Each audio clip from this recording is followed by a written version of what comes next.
that God still speaks to the church. You believe that? Yeah. You believe that the church is still God's main preoccupation tonight? You still believe that the church is still that precious jewel, that precious possession that he has? And understand this tonight, that in every crisis, this is not the first time the church has gone through a crisis. The church went through crisis after crisis for the first 300 years. The persecution that went on had never been seen to that degree before in the history of man. And it was a terrible sight, a very terrible thing. It's an awful thing when you're persecuted and even martyred for your faith. But I happen to believe tonight that if Jesus is worth anything to us, he's worth living for and he's worth dying for. Amen. And that he comes first above and beyond anything else that we have in life. Now, having said that, I want you to turn with me right away into Matthew chapter 14. There's a tremendous, tremendous story that we see here unfolding. And I'm going to give you a little bit of the backdrop as we enter into Matthew chapter 14. And I'm going to begin on verse 22. And we are going to go down all the way down to verse 31. And 33, as a matter of fact, all the way down. And I'm going to read this, and then I'm going to give you the backdrop on how this happens. All right, here we go. Immediately, Jesus made his disciples get into the boat and go before him to the other side, while he sent the multitudes away. This is verse 23 of Matthew 14. And when he had sent the multitudes away, he went up onto the mountain by himself to pray. Now when evening came, he was alone there. But the boat was now in the middle of the sea, tossed by the waves, for the wind was contrary. Now in the fourth hour, if you don't know what the fourth hour time is between 3 a.m. and 6 a.m. I don't know about you, but 3 a.m. to 6 a.m. is not a good time. It's just not a good in anybody's life. In the fourth night of the watch of the night, Jesus went to them walking on the sea in the middle of the storm. And when the disciples saw him walking on the sea, they were troubled, saying, "It is a ghost." And they cried out for fear. Get the picture of all this. And immediately Jesus spoke to them. "Be of good cheer. Take courage. It is I. Do not be afraid." And Peter answered him and said, "Lord, if it is you, command me to come to you on the water." So Jesus said, "Come." And when Peter had stepped down out of the boat, he walked on the water to go to Jesus. But when he saw that the wind was boisterous, he was afraid and began to sink. And he cried out, saying, "Lord, save me." And immediately Jesus stretched out his hand and caught him and said to him, "O you of little faith, why did you doubt?" And when they got into the boat, the wind ceased. Then those who were in the boat came and worshipped him, saying, "Truly, you are the Son of God." Please look this way. I'm going to preach, teach, exhort, talk. I'll do it all to you right now. Now listen closely. Let me give you the backdrop of this. They had just finished feeding 5,000 people with a miracle multiplication of the bread and the fish. How many would feel impressed with that? If you saw that happen in front of your eyes, would you not be impressed? Especially if your disciple friends said, "Lord, send them home so they can go get something to eat." They said, "No, you feed them," Jesus said. And Philip said, "Lord, we don't have anything here. Find out what's in the crowd." He came back with 5 loaves and 2 fish, and you know the story. Here we have 5,000 people have just miraculously been fed by the multiplication of the bread and the fish. Now, I don't know about you, but I'd really be impressed. I mean, I really would be impressed with that. I'd go to that grocery store any time of the day. All right, that's my kind of grocery store, okay? When you can multiply like this. Now, you would think, watch this. You would think that after seeing this miracle they had just seen about 12 hours before, or even 18 hours before this storm on the sea, they had just finished seeing 12 to 18 hours before this storm, they saw Jesus perform this, doing all the preaching and doing all the healing and miraculous things that he did there. They had just seen that a few hours ago. And they were following the Lord's directive when he said to them, jump in the boat right now and go to the other side, because we have things to do there as well. They went near Gennesaret or Bethsaida and those areas from Capernaum. And so while they did what the Lord instructed them to do and start going out, Jesus started to disperse them, the crowd. He says, I'll just send them home now, but you start going and I'll meet you there. I'll meet you there. And so they did that. Got in the boat and started going toward the other side of the Sea of Galilee. And Jesus dispersed the crowd. And then he went up to the hill, they call it a mountain. It's more of a low hill, but anyways, it's a small hill out there. And he went up there to talk and pray. And he was praying. He had already been praying for a long time. This is already after a whole day's work in terms of feeding 5,000, in terms of preaching all day, healing the sick. He sends the disciples away, and he goes up to the mountain to pray. I believe it's to be replenished in his human spirit in the presence of his Heavenly Father. To refurbish every ounce of energy, morally, equity, in terms of spiritual equity, and so on and so forth, to be rebuilt in his spirit and to be just revitalized and have the sense of life back into him. And obviously, during the time that he was in prayer, now it is going into the wee hours. We're talking about 2, 3, and 4 o'clock in the morning. There's now a storm. Now, can I tell you tonight that if the storm was on the Sea of Galilee, it was also where Jesus was on that hill. There's no way that you can be that close to the storm on the sea, and he was on the shores, and it went up to a small hill. They call it a mountain, but it was a hill, and it wasn't there. No, the storm was where Jesus was in prayer as much as it was out there on the Sea of Galilee. Now, I want to bring out something tonight that I hope is going to bring a fresh revelation of who Jesus is in the storm. I want you to really get this, who Jesus is in the storm. And tonight, America is going through a storm. Yep. The whole world is facing a storm it's never faced before. Right. The world is facing trauma as it's never faced before. That's right.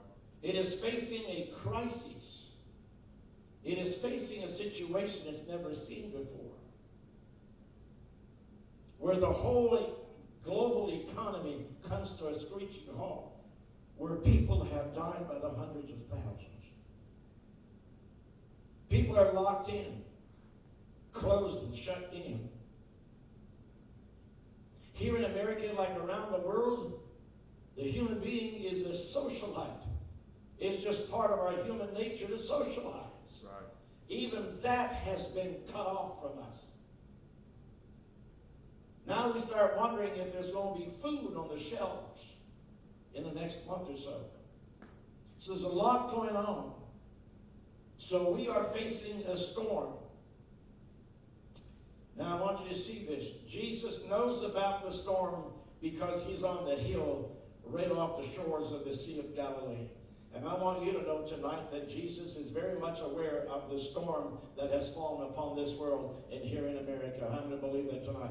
How many know that this storm that we're facing right now, this virus, has not caught God by surprise? No, sir. He's very much aware of it. So the Lord knows about the storm. Now, in the middle of the storm, you can just see what's happening with the disciples. There's 12 of them on a boat. And the waves and the wind is blowing, the waves are coming up against the boat, and it is dark out there, pitch dark. Right. A storm does not have much moonlight coming through. So they didn't have a compass. They didn't know where they were going. It wasn't controlled by a motor. It was dependent on the wind, the boat that they were in. So I want you to picture the disciples. In the midst of the storm, they see what they think is a phantom, right, a ghost.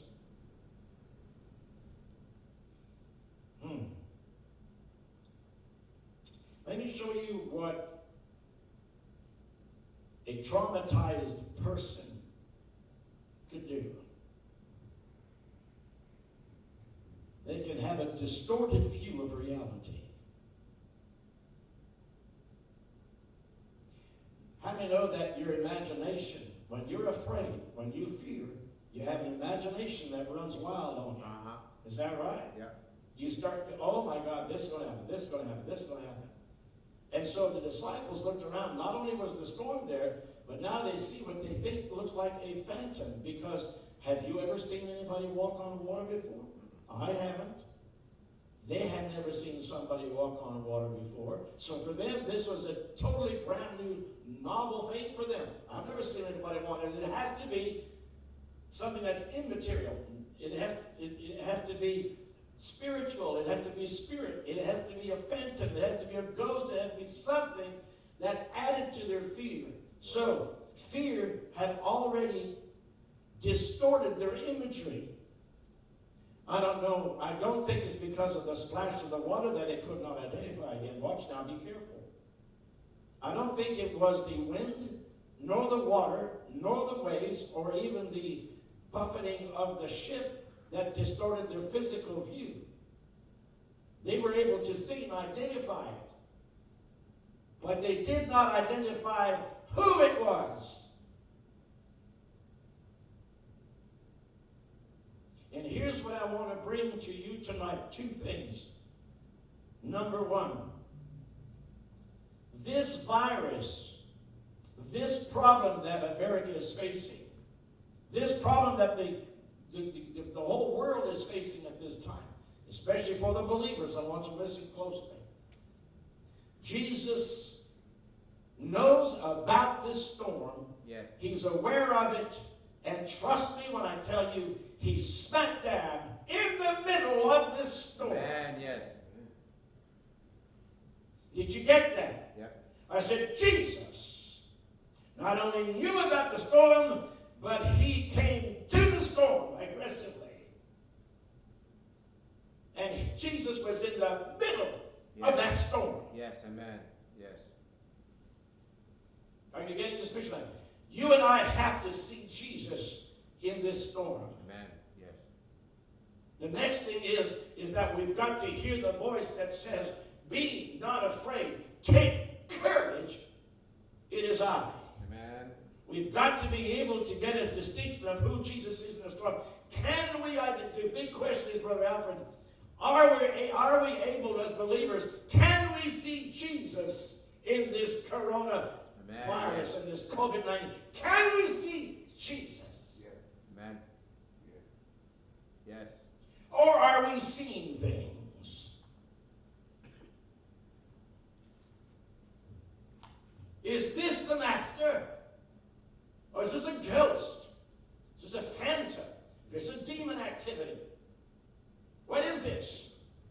And I declare to you that Jesus is in this storm right now. Yep. We will either have a clear vision of Jesus, yep, or we'll have a distorted view of him and ask what it is to add to the confusion, add to all the dismay and all of the trauma that they're going through emotionally. They're scared for their lives here. Just scared for their lives. And they ask themselves, is it possible that we can even have an apparition like this in the middle of our problem, what else can go wrong? What else can go wrong? What else can go wrong?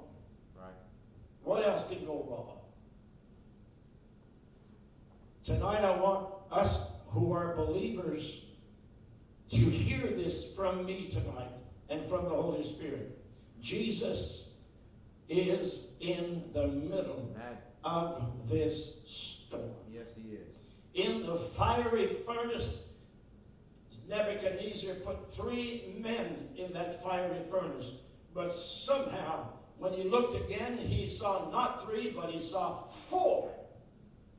Jesus was in the middle of the fiery furnace. Are we getting that tonight? Yes.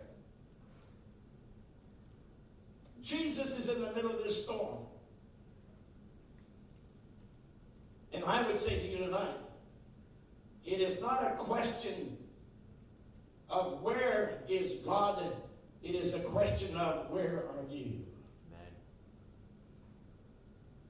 Because Jesus is in the middle of the storm. He knew the storm was coming, and he knew that his disciples would be afraid. Jesus understands our humanity. Jesus knew that there would be this trauma hit our planet. And he knew that his believers would have a difficult time identifying. And so he is coming in the midst of this storm. He's coming in the midst of this coronavirus, this COVID-19. And he's walking in total control. Now, are you hearing me tonight? Listen closely. He's walking in total control of the storm. Yes.